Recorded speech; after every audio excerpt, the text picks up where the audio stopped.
자, 오늘 말씀을 가지고 강철 같은 사람이라는 제목으로 함께 은혜 나누겠습니다. 바라오는 것은 오늘 말씀을 통해서 연약한 자가 그 연약함을 그대로 하나님께 가지고 나가는 그런 시간 될 수 있게 원하고, 또 말씀이 식어 있는 분이 계시다면 말씀이 다시 그 사모함으로 불꽃처럼 살아날 수 있기를 원하고, 또 버겁고 힘들고 그런 상황 가운데 지금 살아가고 계신 분이 계시다면 오늘 말씀 통해 가지고 강철같이 달리셨으면 좋겠습니다. 무엇보다도 오늘 말씀을 통해서 우리 가운데 하나님 아버지의 눈물이 회복될 수 있는 시간 될 수 있으면 좋겠습니다. 그러게 사모하십니까? 자, 한번 저를 따라해 보십시오. 강철 같은 사람. 자, 자기를 이렇게 가르치시면 다시 한번 하실까요? 강철 같은 사람. 아멘. 자, 강철하면 제가 강철 왕이 떠오르죠. 그 앤드류 카네기입니다. 그런데 한국에도 그와 같은 분이 계셨습니다. 바로 포항제철을 설립하셨던 우리 고 박태준 회장이시죠. 그는 1960년에 포항제철을 시작했죠. 그리고 10년 만에 연간 550만 톤의 철을 생산해내는 그 세계 굴지의 기업으로 만들었습니다. 그분은 평소 그 제철 보국이란 말을 즐겨 썼었습니다. 그 철을 만들어서 나라를 위한다, 이런 뜻이죠. 자, 이렇게 말했습니다. 철은 산업의 쌀이다. 쌀이 생명과 성장의 근원이듯 철은 모든 산업의 기초 소재이다. 우리는 양질의 철을 값싸게 대량으로 생산하여 나라를 부강하게 하고 국민의 삶을 윤택하게 하는 제철 보국의 정신으로 임하고 있다. 자, 그가 얼마나 강철 같은 사람이었는지는 그의 어록 중에 아주 하나 잘 표현해주고 있는 것이 있습니다. 포항제철은 그 동해안 포항의 그 영일만 옆에 있는 거 다 아시죠? 이렇게 얘기했습니다. 이것은 조상의 혈세로 짓는 제철소이다. 실패하면 우리 모두 우양우해서 영일만에 빠져 죽자. 정말 목숨 걸고 제철소를 만들었던 강철이 보이십니까? 정말 강철이죠. 꺾이지 않는 그 신념, 그리고 의지, 그리고 힘과 능력이 정말 강철과 같은 사람이었습니다. 그래서 그 포항제철을 그렇게 일으켰죠. 그것을 통해서 우리 한국의 산업 발전에 강철 쌀들을 무한 공급했죠. 그래서 정말 한국을 또 국민들을 윤택하게 하는데 큰 기여를 했던 분입니다. 자, 그런데 하나님께서 세우시고 원하시고 세우시는 그 강철 같은 사람이라는 것도 바로 이와 같은 사람일까요? 정말 세고 부러지지 않고, 그리고 정말 찔러도 피 한 방울도 나지 않는 정말 말 그대로 강철 같은 그 강인한 사람을 말하는 것일까요? 어떻게 생각하십니까? 결론적으로 아닙니다. 그런 사람이 아니에요. 자, 오늘 본문과 그리고 예레미야의 그 삶을 통해서 저희들은 하나님께서 세우신 그 강철 같은 사람, 진정한 강철 같은 사람이 누군지를 저희가 볼 것입니다. 그걸 통해서 정말 여러분도 하나님께서 세우시는 성경이 말하는 강철 같은 사람 될 수 있기를 주의 이름으로 축원합니다. 첫 번째 강철 같은 사람은 누구일까요? 첫 번째, 연약한 사람입니다. 연약한 사람입니다. 자, 오늘 본문을 보시면 하나님께서 예레미야를 부르시는 장면입니다. 소명장이죠. 4절과 5절에 이렇게 말씀하십니다. 여호와의 말씀이 내게 임하니라. 이르시되 내가 너를 모태에 짓기 전에 너를 알았고, 너가 배에서 나오기 전에 너를 성별하였고, 너를 여러 나라의 선지자로 세웠노라 하시기로. 성도님들, 만약에 하나님께서 지금 이 예레미야에게 하셨던 것처럼 오늘 나에게 이렇게 말씀하신다면, 오늘 나에게 이렇게 음성을 이렇게 말씀하신다면 어떠실 것 같으십니까? 내가 너를 성별하였다.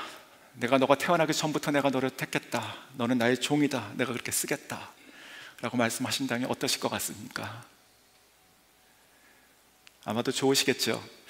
물론 쉽지는 않을 것입니다. 하지만 너무 영광스럽지 않겠습니까? 그런데 오늘 성경을 보면 이 예레미야의 반응이 그와 같이 좋아하지는 않는 것 같습니다. 자, 제가 볼까요? 자, 6절에 보시면 이렇게 되어 있죠. 내가 이르되 슬프도소이다. 주 여호와여 보소서 나는 아이라 말할 줄을 알지 못하나이다 하니. 자, 슬프다라고 표현한 이것은요, 그냥 히브리 말을 보니까 감탄사입니다. 이렇게 얘기하는 것이죠. 어떻게 할까? 이런 뜻입니다. 나는 어떻게 할까? 하나님 보십시오. 저는 아이지 않습니까? 저는 말도 제대로 하지 못하는 그런 사람 아닙니까? 그런 제가 어떻게 하나님의 선지자가 될 수 있겠습니까? 그렇게 얘기하고 있는 것입니다. 자, 선지자라고 하는 것은 하나님의 말씀을 대언하는 자입니다. 그렇다면 다른 것은 몰라도 입이 어눌한 자는 선지자가 될 수 없을 것입니다. 하나님께서 쓰시기 불편한 사람이죠. 말을 잘 못하는 사람이요. 그리고 또 오늘 여기서 지금 예레미야는 자기를 아이라고 표현하고 있습니다. 물론 어린아이란 뜻은 아닙니다. 히브리 말을 보면 이것이 10대 후반 정도를 가리키는 단어가 쓰였습니다. 자, 어쨌든 어른은 아니죠.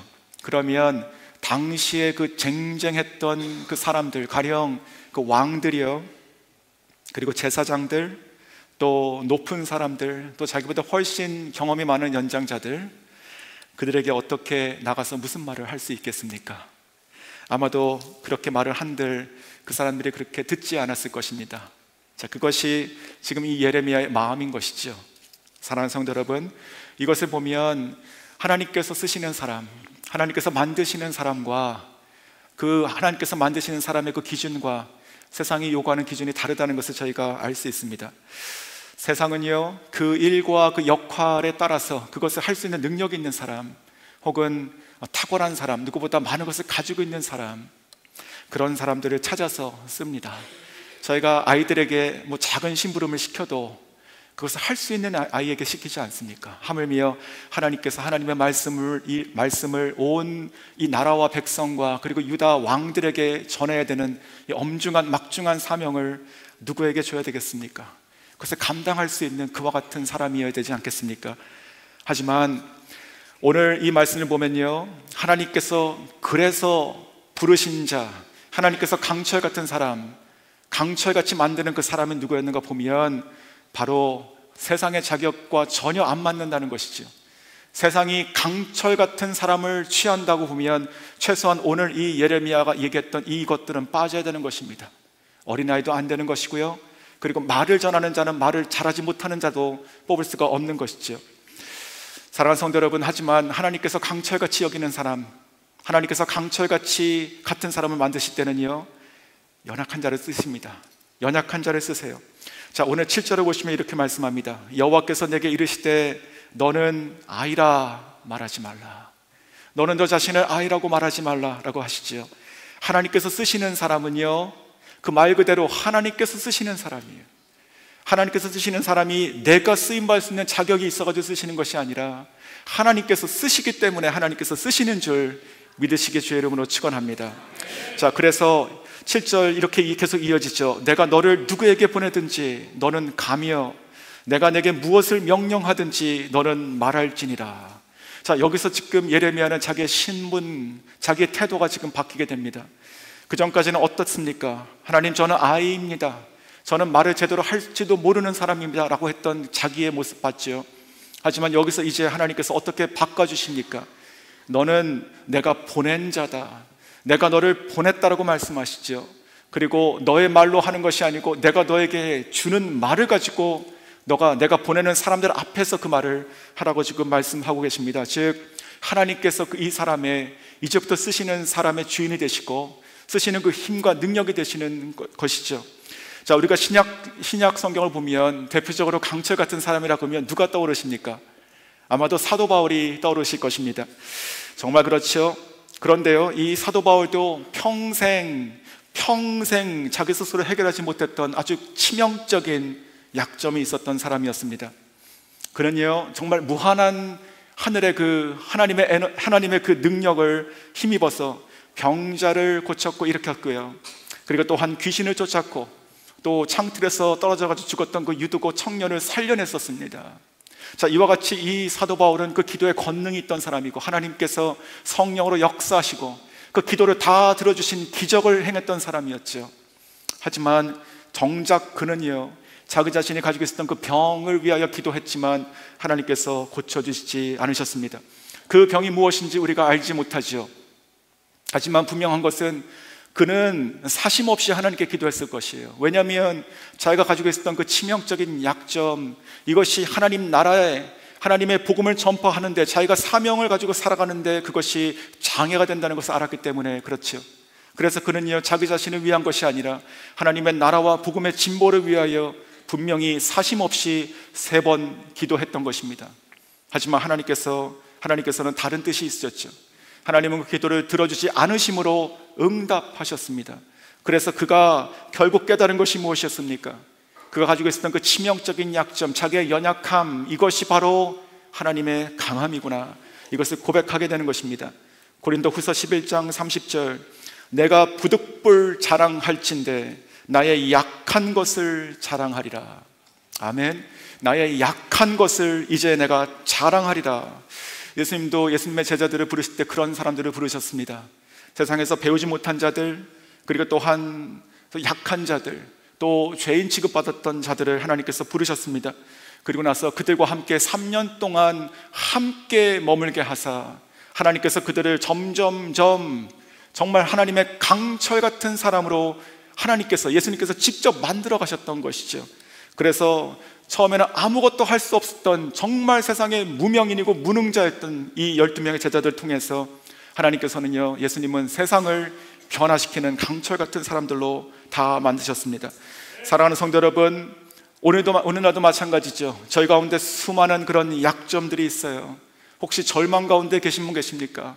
내가 전에 주님을 위해서 섬기려고 애를 썼지만 실패했던 경험이 있으십니까? 혹시 저희 가운데 그런 분이 있다면 이 시간 이 하나님의 말씀, 이 예레미야를 부르신 이 하나님의 이 말씀을 지금 나에게 하시는 말씀으로 꼭 들으셔야 합니다. 이 약함만, 내 안에 있는 이 약점만, 이 약함만, 이것만 내가 없어진다면 내가 하나님을 더 힘써 정말로 더 힘있게 섬길 수 있을 것인데 라고 생각하십니까? 내가 가지고 있는 이 약점들, 나의 이 약함이, 이것이 그래서 내가 사라져야 된다고 생각하시고 아무것도 못하시는 분 계십니까? 그러나 하나님께서는 오늘 말씀 통해서 우리에게 알려주시죠. 원래 사람이라는 것이 그런 존재입니다. 원래 인간이라는 것이요, 스스로 강해가지고 강철된 사람은 이 세상에 아무도 없다는 것이죠. 하나님께서 그러한 자를 부르셔서 약하고 자기가 아무것도 할 수 없다는 것을 진정으로 고백하는 자, 진짜로 그대로 두면 하나님께서 손을 잡지 않으시면 아무것도 할 수 없는 정말 아이 같고 말도 못하는 사람, 바로 이 예레미야를 하나님께서 부르시고 이제는 그렇게 말하지 말라고 말씀하시며 내가 주는 말을, 너에게 주는 그 말을 이제 너가 전하라고 말씀하셨습니다. 사랑하는 성도 여러분, 오늘도 이 자리 가운데 혹시 나의 연약함으로 늘 수년 동안 평생 그렇게 살아오신 계신다면 이제 오늘 마음속으로 간구하십시오. 하나님, 내가 결단합니다. 예레미야가 이렇게 고백했지만 주님께서 그러한 자를 쓰셨던 것처럼 내가 오랫동안 주님과 해결되지 못했던 이 연약함들이 있는데 내가 이것을 인정하고 이제 내가 즉각 순종하여 내 연약함을 그대로 하나님께 가져나가겠습니다. 내가 이것을 하나님께 더 이상 간구하거나 내가 이것 때문에 내가 정체되어 있거나 내가 이제는 이것이 언제 끝날 것인가 내가 기다리는 인생 살지 않겠습니다. 내가 연약함 그대로 하나님께 나아가오니 주님 나를 강철 같은 사람으로 만들어 주시옵소서. 그렇게 기도하시고 간구하시면 반드시 하나님께서는 오늘 예레미야를 그렇게 부르신 것처럼 그래서 이제 내가 너를 노선벽이 되게 할 것이며 내가 너를 쇠기둥이 되게 할 것이며 내가 너를 견고한 성읍이 되게 하리라고 말씀하실 줄 믿으시는 저 여러분 될 수 있기를 주의 이름으로 축원합니다. 자, 두 번째 강철 같은 사람은 누구일까요? 강철 같은 사람은 누구일까요? 바로 불꽃 같은 말씀으로 사는 사람들입니다. 불꽃 같은 말씀으로 사는 사람. 자, 예레미야를 부르실 때 하나님께서는 분명히 말씀하셨어요. 내가 너에게 명령하는 모든 말을 내가 너에게 보내고 세우는 모든 사람에게 가서 전하라. 자, 선지자라고 하는 것은요, 하나님의 말씀의 대언자죠. 하나님께서 주시는 그 말씀을 품었다가 그것을 하나님께서 원하시는 곳 장소나 사람에게 가서 말해주는 것이죠. 선포하는 것이죠. 바로 이것이 선지자입니다. 그러므로 그는 하나님의 말씀을 받아서 가지고 있다가 그것을 전합니다. 자, 그렇다면 예레미야는요, 단순히 하나님의 말씀을 받아서 가지고 있다가 전하는 것으로 끝났을까요? 단순히 그가 보관했다가 그냥 배달했을까요? 그렇지 않습니다. 예레미야는요, 살아가는 평생 통해서 그 말씀을 대언했지만 그 말씀이 자기 안에서 불타오르는 하나님의 자기의 말씀이 되어가는 것을 저희가 성경을 통해서 보게 됩니다. 자, 먼저 하나님께서 그를 부르시며 이렇게 말씀하셨죠. 9절입니다. 여호와께서 그의 손을 내밀어 그 입에 대시며 여호와께서 내게 이르시되 보라 내가 내 말을 너의 입에 두었노라. 자, 이 무슨 말을 두셨을까요? 먼저는요 10절로 이어지죠. 10절에 이렇게 말씀하십니다. 보라 내가 오늘 너를 여러 나라와 여러 왕국 위에 세워서 내가 그것들을 뽑고 파괴하며 파멸하고 넘어뜨리며 건설하고 심게 하였느니라 하시니라. 자, 여기서 지금 6개의 동사가 쓰였습니다. 이 6개의 동사는요 이후에 이 예레미야가 40년 가까이 지금 사역을 할 때 그가 전했던 그 메시지의 뼈대가 되는 말씀들입니다. 즉 앞에 있었던 4개가 무엇이었습니까? 내가 뽑고 파괴하고 또 파멸하고 넘어뜨린다. 자, 이것은요 죄로 말미암아 죽어가는 이 이스라엘 남유다 백성들을 향한 그의 죄를 깨닫게 하는 말씀, 그리고 심판에 대한 말씀을 얘기하는 것입니다. 그리고 뒤에 있는 2개의 말씀 무엇이었죠? 건설하고 심게 하겠다. 자, 이것은 무슨 말씀이죠? 이것은 그럼에도 불구하고 그 이후에 다시 하나님께서 다시 회복하시고 일으키시겠다는 하나님의 은혜의 말씀, 메시지입니다. 자, 이 뼈대가 있는, 이 뼈대 있는 말씀을 예레미야 입에 하나님께서 그 안에 지금 집어넣으신 것이죠. 그리고 그것을 이제 이후에 만나는 사람들에게 그 장소에 가서 이것을 풀어가지고 이것을 전하게 됩니다. 즉 예레미야에게 임했던 이 하나님 말씀은요 그저 가지고 있는 것으로, 그리고 전하는 것으로, 그래서 나에겐 없어지는 것으로 이렇게 살지 않았어요. 점점 그 말씀은요 예레미야 가슴 속에 그 안에서 타오르는, 불꽃같이 타오르는 하나님의 살아있는 말씀이 되었습니다. 예레미야 20장 8절입니다. 내가 말할 때마다 외치며 파멸과 멸망을 선포함으로 여호와의 말씀으로 말미암아 내가 종일토록 치욕과 모욕거리가 됨이니이다. 자, 예레미야가 지금 사역하고 있습니다. 이 말씀들을 계속 전하고 있으니까 어떠한 삶이 부딪히게 됐습니까? 예레미야는요 치욕을 받았고요 모욕거리가 되었습니다. 내가 종일토록 이렇게 지금 그렇게 여김받은 것 아닙니까? 자, 그래서 이 예레미야는 어떻게 했을까요? 이런 상황 가운데 이제 예레미야는 어떻게 했을까요? 그것이 바로 20장 9절입니다. 내가 다시는 여호와를 선포하지 아니하며 그의 이름으로 말하지 아니하리라 하면 나의 마음이 불붙는 것 같아서 골수에 사무치니 답답하여 견딜 수 없나이다. 내가 지금 받는 치욕과 모욕들이 있어요. 나는 하나님 말씀 그저 전하는 사람인데 왜 내가 이렇게 치욕과 모욕을 받는가? 그래서 내가 이 말씀을 이제 안 전해야겠다라고 생각하니까 어떤 일이 일어났습니까? 그 하나님의 말씀이 내 안에서 불붙듯 하고 내 골수에 사무쳐서 내가 이 말씀을 전하지 않으면 내가 답답해서 견딜 수가 없게 된 그런 사람이 된 것이죠. 바로 이것이 불꽃처럼, 그 말씀이 불꽃처럼 타오르는 강철 같은 사람의 모습인 것이죠. 또 23장 9절에도 이렇게 말씀하십니다. 내 마음이 상하여 내 모든 뼈가 떨리며 내가 취한 사람 같으며 포도주에 잡힌 사람 같으니 이는 여호와와 그의 거룩한 말씀 때문이다. 자, 무슨 뜻이에요? 이것도 똑같아요. 내 마음이 너무너무 상했어요. 내 뼈가 지금 떨려요. 내가 취한 사람처럼 내가 가만히 있을 수 없습니다. 왜 그렇습니까? 보니까 내 안에 있는 불꽃 같은 하나님의 말씀 때문이라고 지금 고백하고 있는 것이지요. 23장 9절도 이렇게, 29절도 이렇게 말씀하세요. 여호와의 말씀이니라 내 말이 불같지 아니하냐, 바위를 쳐서 부서뜨리는 방망이 같지 아니하냐. 저는요 이 정도 되면은요 이 예레미야가 즉시 이렇게 소리쳤을 것 같습니다. 맞습니다, 주님. 하나님의 말씀은 불과 같고 그리고 방망이와 같으니 내 안에서 똑같이 타오르며 내 안에서 똑같이 이렇게 뜁니다. 하나님의 말씀이 그렇고 내 안에 있는 하나님 말씀이 내가 이제 하나님의 불이 됐고 내가 방망이가 되었습니다. 이렇게 말씀과 동일시됐을 것입니다. 사랑하는 성도 여러분, 강철 같은 사람은요 그 말씀이 그 안에서 불꽃처럼 타오르는 것입니다. 이 예레미야가 처음에 했던 말이 무엇이었어요? 하나님, 나는 아이입니다. 나는 말할 줄 몰라요. 자, 그래서 하나님께서 그건 됐고 내가 너를 이제 강철로 만들 것이니 내가 너에게 내 말을 줄 것이니, 그 말이 그냥 보관이 아니라고요. 그 말이 우리의 삶이 되는 것이에요. 우리 가운데 있는 그 불꽃처럼 타오르는 하나님의 말씀이 되는 것입니다.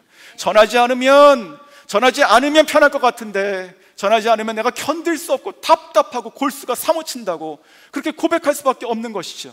똑같이 타오르는 그 불방망이 같은 말씀, 정말 방망이 같은 그 말씀이 저 여러분에게 타오르시길 주의 이름으로 축원합니다. 저는요 정말로 부러워요.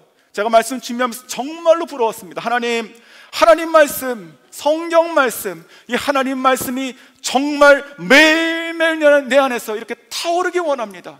내가 말씀을 알고 들었다 이런 거 말고요, 그냥 타오르기 원해요. 마치 그 연료가 돼가지고, 꺼지지 않는 연료가 돼가지고 뜨겁게 타오르면 좋겠습니다. 정말로 이 하나님 말씀이 타오르는 자들, 강철 같은 사람들, 세상에 어떤 공격과 어려움이 있다 하더라도 이 말씀이 우리 가운데 타오른다면 저희는 정말로 세상을 이길 수 있을 주의 이름으로 축원합니다. 자, 세 번째, 강철 같은 사람은 어떤 사람일까요? 강철 같은 사람은요, 강철을 상대하고 강철처럼 달립니다. 다시 한번, 강철 같은 사람은요, 강철을 상대하고 강철같이 달립니다. 자, 보겠습니다. 만약에 우리가 강철 그러면 또 다른 사람이 좀 떠오르실 것입니다. 영국의 수상이었던 마가렛 대처 수상이죠. 자, 이분은 철의 여인이라고 했던 별명을 얻었던 사람이었습니다. 철의 여인. 1959년 당시 여성이라는 아주 그 약점을 극복하고 정계에 발을 들여놓습니다. 그리고 그 이후 그가 퇴임할 때까지 정말 한결같이 모든 사안마다, 모든 정책마다 강철 같은 타협 없는 그런 모습을 보이게 됐었죠. 연금부, 에너지부, 교육부 장관을 거쳐서 1975년에 최초의 여성 수상이 됩니다. 그는 그 다음 해에 영국이여 깨어나라 라고 하는 유명한 연설도 했습니다. 자, 그리고 나서 세 번 연임을 통해서 1990년에 다시 이제 내려왔는데, 그때까지의 평가를 보면 강력한 지도력, 그래서 불황에 빠졌던 영국 경제를 살린 사람, 그리고 부실했던 그 국영기업들을 민영화했던 사람, 또 사회복지 지출을 삭감해서 80년대 초에 있었던 인플레이션을 잡은 사람, 무엇보다도 그 당시에 소련이라고 했던 공산주의, 공산 세력에 맞서서 강철같이 대처했던 사람, 이렇게 저희가 평가하고 있습니다. 그러나 그 삶 면면을 보면 얼마나 많은 정적이 있었으며 반대가 있었겠습니까? 모든 순간순간마다 그것을 다 견디고 싸웠기 때문에 그는 정말로 철의 여인이 됐던 것이죠. 유명한 말이 하나 있습니다. 그렇게 모든 정책과 그 방향을 회유하라고 했을 때 그 나중에 이렇게 얘기하죠. 원하면 당신이 돌아가세요. 원하면 당신이 돌아가세요. 나는 앞으로 가겠습니다. 자, 그렇게 살았던 철의 여인, 우리가 마가렛 대처 수상을 기억하게 됩니다. 자, 오늘 이 강철 같은 사람 보면 그와 같이 평생 살아가며 그냥 순탄하게 물 흐르듯 살아가는 것이 아니라, 그냥 내가 강철로 그냥 이렇게 무장하고 살아가는 것이 아니라 강철들을 상대하고 살아가야 된다고요. 그리고 또 강철같이 달려야 된다고요. 강철은요, 마치 강철 같은 사람은 철을 당금질 하듯이 불의 연단을 반복해서 받게 됩니다. 반복해서. 그리고 점점 더 강한 상대를 만나게 돼요. 강한 상황에 들어가게 됩니다. 지금 예레미야는 10대 후반에 지금 사역을 시작하죠. 그리고 주전 586년 이 남유다가 바벨론으로부터 완전히 멸망할 때까지 약 40년을 사역하게 됩니다. 왕도 5번이나 바뀌어요. 그리고 처음부터 끝까지 그는 정말 처음에 받았던 그 말씀 그대로 이스라엘의 죄, 그리고 심판, 하나님의 그리고 회복과 다시 일으키심을 계속 전하게 됩니다. 그러나 그 모든 것이 마치 강철을 상대하듯 그는 고난과 그리고 또한 위협의 연속적인 삶을 살았습니다. 오늘 18절에 이렇게 말씀하셨죠. 보라, 내가 오늘 너를 그 온 땅과 유다 왕들과 그 지도자들과 그 제사장들과 그 땅 백성 앞에 견고한 성읍 쇠기둥 노성벽이 되게 하였은즉. 자, 하나님께서 이 예레미야를 노성벽이 되게 했대요. 강철 같은 사람. 근데 그 이유가 있습니다. 왜 그랬을까요? 그 이유가 19절에 이렇게 나오죠. 그들이 너를 치나. 지금 18절에 나와 있은 그 모든 사람들이 다 너를 칠 것이다 라고 하는 예언의 말씀이죠. 그러니까 자기의 이웃도 그렇고요, 당시에 있는 제사장들 그리고 왕들, 모든 지도자들이 이제 하나님께서 보내서 세워서 말을 전해야 되는 그 모든 사람이 하나같이 이 예레미야를 칠 것이다. 얼만큼 친다고요? 강철같이 칠 것이다. 그러니 내가 너를 강철같이 만든다는 것입니다. 이것이 이 예레미야 인생의 사역의 그 모습이었습니다. 정말 그랬을까요? 예레미야서를 쭉 읽어보시면 정말 그런 삶을 살았던 것을 저희가 알 수 있습니다. 먼저 그는 자기 고향에서 배척당하게 됩니다. 자기의 동네 사람들에게 배척당해서 쫓겨나게 돼요. 그래서 그는 심한 고독과 그리고 고립을 견뎌야 됐습니다. 그리고 그가 전했던 대부분의 메시지가 무엇이었습니까? 예루살렘이 망한다. 자, 이 망한다는 이 메시지 때문에 성전의 유사장에게 가서 매를 맞습니다. 그리고 감금당했어요. 그리고 옥에도 갇히는 순환을 당하게 되죠. 나중에는요, 구덩이도 사람이 집어가지고 구덩이에 던져버립니다. 나오지 못하게. 그리고 시위대의 뜰에도 감금되게 되죠. 그렇게 강철을 만나서 살았지요. 그리고 정말로 40년을 살아서 그가 예언했던 그대로 하나님께서는요, 예루살렘과 그리고 남유다가 멸망되는 것을 허락하셨어요. 그때도 이 예레미야는요, 애굽으로 강제로 끌려가는 인생으로 마치게 되는 것이죠. 자, 그의 인생을 보면 이 아무리 예레미야라 하더라도 얼마나 힘들었을까요? 얼마나 가혹한 인생입니까, 이것이? 또 예레미야도 사람입니다. 그러면 처음에 1년, 2년 이렇게 헌신하고 주를 위해서 그렇게 의욕적으로 살지만 이건 지금 40년을 살아야 되는 것이에요. 40년.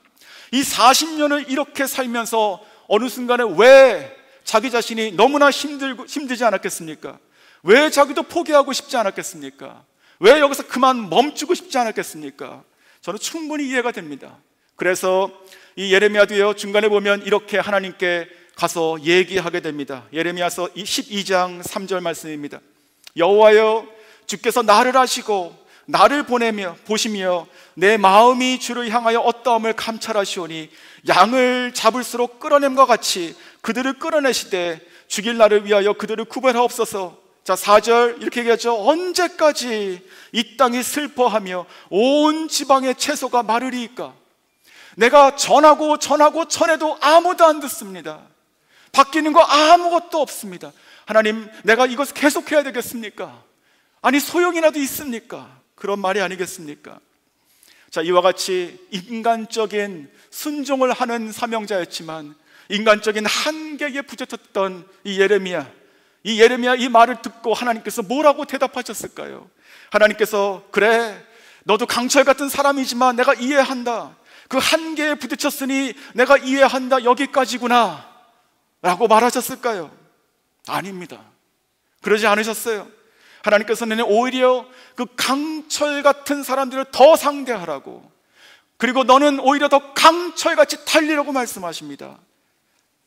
5절, 만일 내가 보행자와 함께 달려도 피곤하면 어찌 능히 말과 경주하겠느냐? 내가 평안한 땅에서는 무사하려니와 요단강 물이 넘칠 때에는 어찌 하겠느냐? 예레미야야, 내가 너를 지금 너의 사정을 너무나 잘 안다. 하지만 너가 지금 이 사람들과의 이 정도도 네가 견디지 못한다면, 이 정도에서 네가 피곤하고 주저앉는다면 어떻게 너가 말과 경주하겠느냐? 지금 힘들다고 하지만 이것이 평안한 때라고 하면 앞으로 요단강 물이 확 넘치는 때가 온다면 너는 그것을 어떻게 감당하겠느냐? 달려라 라고 말씀하시는 것이죠. 하나님께서는요, 강철 같은 사람을 강철을 상대하게 하시고 오히려 강철같이 달리게 하신다는 말씀이죠. 말과 경주하는 사람 한번 생각해 보십시오. 그 모습이 얼마나 멋있습니까? 얼마나 힘찹니까? 물론 사람은 말과 같이 빠르게 달릴 수가 없습니다. 세상에서 가장 빠른 사람 우사인 볼트 아시죠? 그 사람이 100m 세계 신기록 가지고 있습니다. 9.58초입니다. 그런데 보통 경주 말들은요, 얼마나 빠를까요? 우리가 경마장에 가면은 이 말들이 뛰는 것은 200m 단위로 속도를 끊지 않습니까? 보통 200m에 끊어지는 속도가 10초에서 12초입니다. 즉 말들은요 100m를 5초에 뛰는 것이죠. 그러면 이 하나님 말씀, 너가 어떻게 말과 경주하겠느냐, 이게 무슨 뜻일까요? 우리가 말처럼 뛸 수는 없지 않습니까? 이 말씀 보면서 제가 궁금해졌습니다. 그런데 어떻게 말들은 그렇게 빨리 뛸 수 있을까? 어떻게 지치지 않고 뛸 수 있을까? 그러면서 찾아보니까 이런 것을 발견했습니다. 말들은요 1분에 100회에서 120회를 뛸 수 있는 큰 허파가 있습니다. 산소를 왕창 들이마시는 것이죠. 그리고 질주할 때는요 무려 220회 그 혈액을 뿜어내는 심장이 있습니다. 그리고 결정적으로 또 하나가 있더라고요. 그럼에도 불구하고 이 말이 더 뛰어야 될 때는 어떻게 하는지 아십니까? 산소가 없어도 그 자체적으로 에너지를 낼 수 있는 백색근이라고 하는 특수근육이 있답니다. 정말 무한질주죠, 무한질주. 자, 이거 보면서 제가 그렇게 어제 말씀 드리면서 이렇게 기도했습니다. 하나님, 이것이군요. 말이 그렇게 지치지 않고 뛸 수 있는 것은 정말로 사람이 가지고 있지 않는 큰 허파와 심장이 있는데 그것이 끝이 아니라 정말 스스로가 에너지를 뿜어낼 수 있는 특수근육이 있군요. 아버지, 어떻게 하면 이렇게 뛸 수 있겠습니까? 저는요 믿습니다. 이것이 바로 하나님께서 우리에게 주시는 불꽃 같은 말씀이라 생각이 들어요. 하나님께서 우리에게 심어주시고 태우시는 그 말씀이 꺼지지 않는 연료가 되는 것이지요. 믿으십니까? 우리가 정말 강철을 상대해야 되는 것이에요. 그리고 그 강철을 상대할 때는 강철처럼 달려야 되는 것이에요. 사랑하는 성도 여러분, 우리가 혼자의 힘으로 달릴 수 없습니다. 우리의 경험으로도 달릴 수가 없어요. 내가 지금 가지고 있는 연약함이 끝나고 나서 달릴 것도 아닌 것이에요. 지금입니다. 하나님께서 예레미야에게 너가 지금 피곤하면 어떻게 말과 경주하겠느냐 말씀하신 것처럼 우리에게 그 타오르는 말씀의 연료가 필요한 것입니다. 계속 말씀을 먹으셔야죠. 그것이 들어가서 타오르는 꺼지지 않는, 마치 그 말씀 자체가 살아서 스스로 에너지를 내서 나를 뛰게 하는 백색끈과 같은 그런 말씀이 될 수 있기를 주의 이름으로 축원합니다. 자, 예수님께서 이렇게 말씀하셨어요. 누가복음 18장 8절에 그러나 인자가 올 때 세상에서 믿음을 보겠느냐.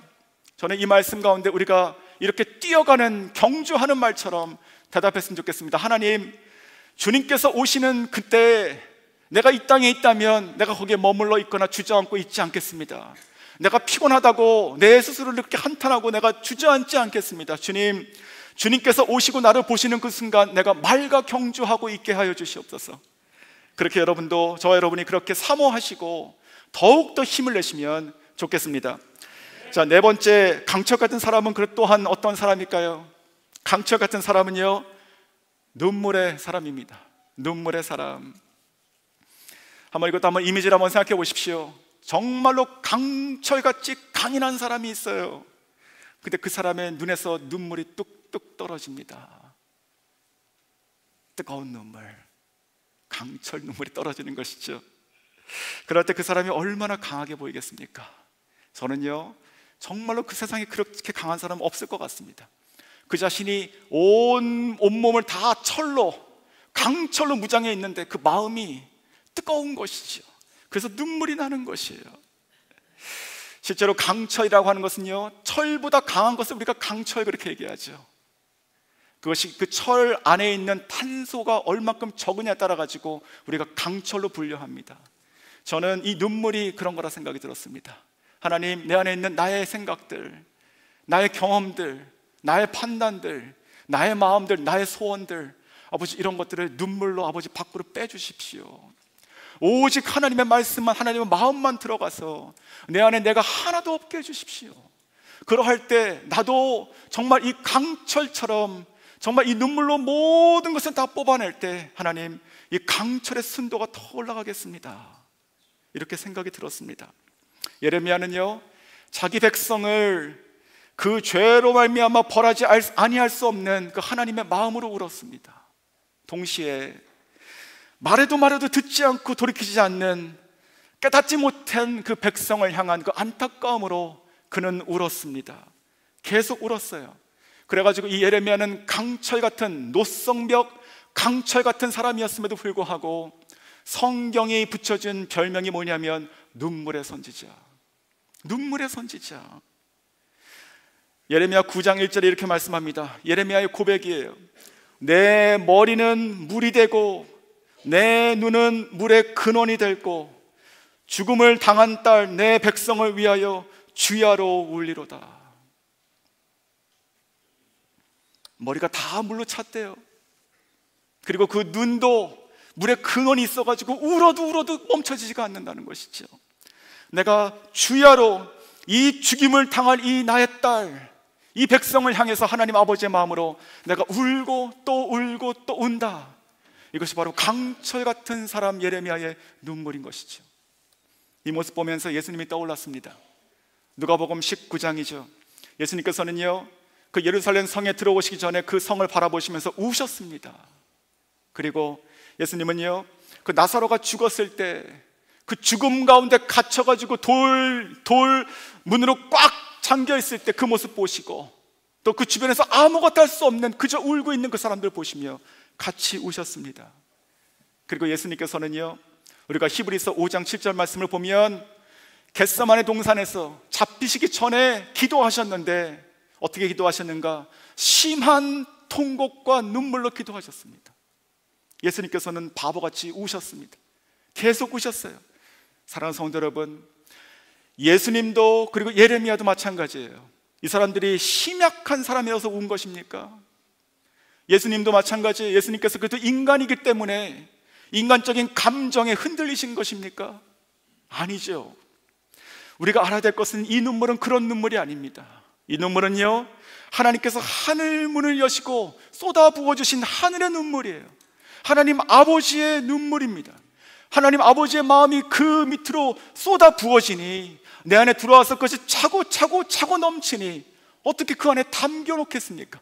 그것이 마치 물의 근원이 멈추지 못하는 근원처럼 계속 주야로 우는 것이지요. 강철 같은 사람을 상대하며 강철같이 달리고 있는데 그 안에서, 그 눈에서 마르지 않는 눈물이 나오는 모습, 진정한 강철 같은 사람이 아니겠습니까? 요즘은요, 정말로 이 감정이 메마른 시대를 살아가고 있습니다. 참으로 눈물이 없어요. 신앙도 마찬가지인 것 같아요. 우리가 너무 따지는 것 좋아하고요, 세련된 것 좋아하고, 또 어떠한 이성적으로 합리적으로 따집니다. 그런 것들이 딱딱 맞으면 우리 마음이 시원하게 여겨요. 하지만 그렇지 않습니다. 성경을 보십시오. 우리가 이성과 합리로 성경 보시면 하나도 이해가 되는 것이 아니죠. 하나님의 마음을 우리가 소유해야 됩니다. 다시 우리가 구할 것은 정말 이 예레미야처럼 하나님의 마음의 그 눈물이 우리에게 필요한 것이에요. 저 여러분도 마찬가지입니다. 주님의 심장으로, 주님의 그 마음으로 우리가 살 수 있기를 원합니다. 사랑하는 성도 여러분, 여기 혹시 예수님을 만나시고 그때 가셨던 그 첫사랑을 혹시 지금 잃어버린 분 계십니까? 그때 내가 정말로 하나님의 은혜 가운데, 아니 나의 죄를 보면서 내가 그렇게 울었던 기억이 있지만 그것이 생각하고 더듬어야지 또 생각 혹 나는 그런 기억이 된 분 계십니까? 정말로 내 마음도 돌처럼 딱딱해져 있거나, 그리고 가뭄처럼 논바닥이 쩍쩍 갈라진 것처럼 정말로 내가 울지 않고 살아온 그 시간이 너무나 오래된 분 계시지 않습니까? 그런 분이 혹 계시다면요, 오늘 이 말씀을 통해 가지고 하나님의 음성을 들으시기 원합니다. 하나님께서는요, 그 눈물을 회복하시기 원하십니다. 하나님께서는요, 오늘 이 말씀처럼 정말로 오늘 그러한 분이 계시다면 정말 그 심령의 하나님의 눈물이 회복되길 주의 이름으로 축원합니다. 하나님의 눈물, 하나님의 마음이 우리를 강철로 만드는 것이에요. 물 같은 사람이 아니라 정말 하나님의 눈물을 소유한 자들, 정말로 강한 사람인 것이죠. 오늘 아침에도 오늘 이 말씀 들으시면서 하나님, 내가 그런 사람입니다. 내가 정말로 눈물이 말랐습니다. 내가 나의 신앙은 나의 힘과 나의 생각으로 했습니다. 아버지, 이제는 아버지의 마음을 다시 회복해 주십시오 라고 하나님께 나아가시는 모든 분이 계시다면 오늘 이 순간이 예레미야가 흘리고 정말로 주체하지 못했던 눈물의 근원이 여러분 가운데 회복되길 주의 이름으로 축원합니다. 마지막으로 강철 같은 사람, 하나님께서는요, 강철 같은 사람들을 일으키십니다. 하나님께서는 강철 같은 사람들을 일으키신다. 자, 저와 여러분이 다 같이 모두가 다 각자가 하나님께서 일으키시는 강철 같은 사람인 것이죠. 하지만 나아가서 하나님께서 원하시는 또 하나가 있습니다. 그것은 바로 강철 같은 사람들로 일어나라, 함께 일어나서 연합하여 강철의 노성벽이 되라고 말씀하시는 것이죠. 자, 오늘 제가 읽지 않았지만 예레미야서 1장 2절을 보면 이 예레미야가 소명받았던 때가 언제인지를 얘기해주고 있습니다. 이렇게 얘기하고 있습니다. 아몬의 아들 유다왕 요시아가 다스린 지 13년 여호와의 말씀이 예레미야에게 임하였고, 예레미야가 지금 강철 같은 사람, 노성벽 강철 같은 사람으로 지금 부름받았죠. 그런데 그때가 언제인가 보니까 요시야 왕 13년이라고 되어 있습니다. 자, 요시야 왕에 대한 인생은요, 그 역대하 34장에 잘 기록이 되어 있어요. 간략하게 말씀드리면 이렇습니다. 그는 8살의 왕이 됩니다. 8살 때 어린아이죠. 자, 그리고 나서 16살 때 그가 하나님을 진짜 만나요. 성경의 기록이 이런 것입니다. 그가 여호와를 자기 여호와로 불렀다. 하나님을 만난 것이죠. 그래서 그가 16살 때 뭘 했냐 보면 바로 우상을 부수고 산당을 다 허무는 자가 돼요. 대단한 사람이죠. 그리고 성경이 또 기록합니다. 26세 청년의 때 무엇을 했냐면 그가 성전을 수리합니다. 예배를 다시 회복해요. 그래서 온 남유다의 개혁을 이루는 정말 위대한 왕이 됩니다. 바로 그 왕이 13년 차에 하나님께서 예레미야를 강철 같은 사람으로 부르셨다는 것입니다. 그러므로 예레미야가 불렸던 때는 바로 이 요시야 왕이 21살이었던 것입니다. 21살 때 저는 이것을 보면서 굉장히 마음이 뛰었습니다. 무슨 말이냐면 하나님께서는 아무 소망없는 그저 메마른 땅과 같은 곳에 그저 풀 하나 딱 꽂는 것처럼 이 예레미야가 그렇게 살아가는 것처럼 보였는데 성경 전체를 보니까 그게 아니었구나. 하나님께서는 예레미야를 통해 가지고 온 곳에 가며 하나님의 메시지를, 하나님의 마음의 눈물을 쏟게 하셨는데 동시에 바로 그때에 하나님은 또 다른 강철 같은 사람 요시야를 부르시고 그 왕궁에서 그를 통하여 산당을 다 부숴버리시고 그리고 예배를, 성전을 다시 수리하고 예배를 회복하시는 강철 같은 왕을 또 삼으셨구나. 이것이 바로 양날이 서 있는 강철 검과 같다 생각이 들었습니다. 그래서 오늘 이 말씀을 통해서 우리가 기억했으면 좋겠습니다. 우리가 신앙생활, 우리가 구원은 예수님 믿고 각자가 예수님 믿고 구원받지요. 하지만 신앙생활은 반드시 공동체죠. 반드시 공동체예요. 우리가 함께 강철 같은 사람이 된다는 것이 중요한 것입니다. 내가 그렇게 되어야 되는 것이고 내 옆에 있는 우리 사랑하는 지체들 또 우리의 가족들이 다 그렇게 되어야 되는 것이에요. 우리가 모두가 다 강철 같은 사람으로 일어나기를 원하시는 것이에요. 그렇다면 강철 같은 사람들이 모여서 성벽을 쌓고 요새를 쌓으면 어떻게 될까요? 그 요새는 그냥 견고한 것이 아니고 강철 요새가 되는 것이에요. 그리고 그 쇠기둥이 하나가 아니라 그것이 10개, 100개가 된다면 어떻게 될까요? 기둥은요, 건물을 지탱하는 것이 아니겠습니까? 그 쇠기둥이 100개, 10개, 100개, 1000개가 된다면 그것이 지탱할 수 있는 큰 건물이 생기는 것이에요. 하나님의 나라가 그렇게 커지는 것이죠. 또한 이 노선벽도 마찬가지입니다. 부분적으로 강한 것이 아니라 강철 같은 사람들이 그 성벽 자체가 되어서 서로 연합하고 연결되어서 요 노선벽을 이룬다면 이 성벽은 사단의 어떤 세력에도 어떤 공격에도 무너지지 않는 진짜 강철 같은 노선벽이 되는 것으로 믿습니다. 사랑하는 성도 여러분, 그러므로 저희가 오늘 이 말씀을 통해서 이렇게 기도했으면 좋겠습니다. 하나님, 내가 연약하지만 하나님께서 강철 같은 사람으로 삼으십니다. 내 연약함 이제 더 이상 내가 지고 있지 않고 내가 이것을 그대로 하나님께 가지고 나가서 하나님의 강철의 옷을 내가 입기를 원합니다. 또한 내가 정말로 이제는 하나님께서 기뻐하신 대로 내 마음속에 하나님의 말씀이 붓꽃처럼 타기 원합니다. 내가 스스로 강할 수 없으니 하나님의 말씀이 내 안에서 타오르는 연료가 되어 주시옵소서.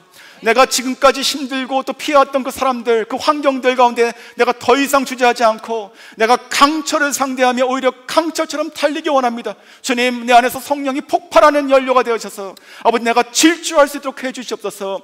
무엇보다도 하나님, 내가 이제 다시 눈물을 회복하기 원합니다. 눈물을 가진 자가 진정한 강한 자요니 예레미야의 눈물, 예수님의 눈물을 나에게 주셔서 내가 이 시대를 살아가며 하나님 말씀과 하나님의 소명과 사명을 이룰 때까지 내가 모든 것을 감당할 수 있는 진정한 강철 같은 사람, 눈물의 사람 되게 해주시옵소서. 나아가서 우리가 사랑하고 속해 있는 이 워싱턴 성광교회가 아버지 강철 같은 사람의 교회, 강철같이 세워지는 교회가 되게 하여 주시옵소서. 지금과 이후에, 지금이 평안한 때 이후에 있는 그 요단강이 창일하게 넘치는 그때가 오더라도 무너지지 않고 견고히 맞서서 질주하는 교회가 되게 될 것이 아니겠습니까? 하나님 아버지, 이 시간 이걸가 기도할 때 각자를 위해서, 그리고 또한 우리가 속해 있는 이 공동체를 위해서 함께 기도하시는 저 여러분 됐을 때 주의 이름을 축원합니다.